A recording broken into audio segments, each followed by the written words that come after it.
sa Facebook natin, Oh, yan.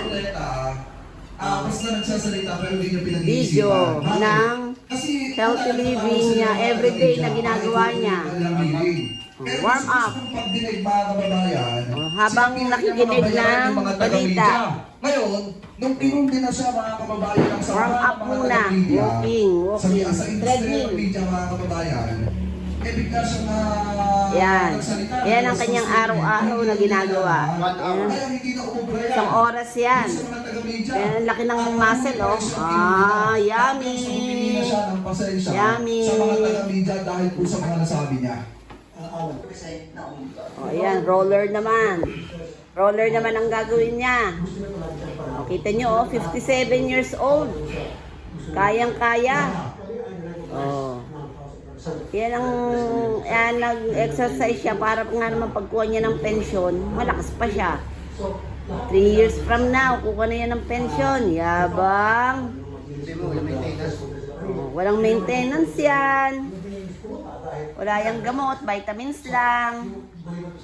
Yabang naman nung si Tandang ito, 57 years old. Oh, ayan oh.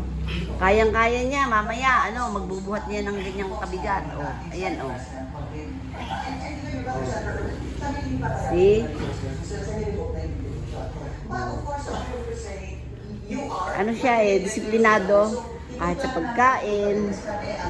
Oh, ayan nakikinig ng balita. Ni Senator Erwin, di ba? But yet Senator Pia is saying that I am the committee chairman. Yan ang niya, araw-araw dito siya. Gumagawa pa yan ng ice. Ayan ang aming ice maker. Nagbebenta kami ng ice. Purified ice. O yan, magpupush up naman yan. Kita nyo, 57 years old, kayang-kaya ng lahat. Laki ng muscle. Yummy ang muscle. Wow. Ayan, Sarap-sarap naman ng exercise niya, pawis sa pawis. Madisiplinado talaga itong mister ko eh. Hinihintay niya kasi ang pensyon. Sige. Ayan. Warm up naman yan,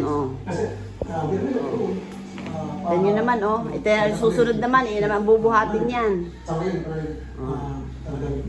Sige, thank you for watching. Tomorrow naman yung ibang mga ginagawa niyang exercise.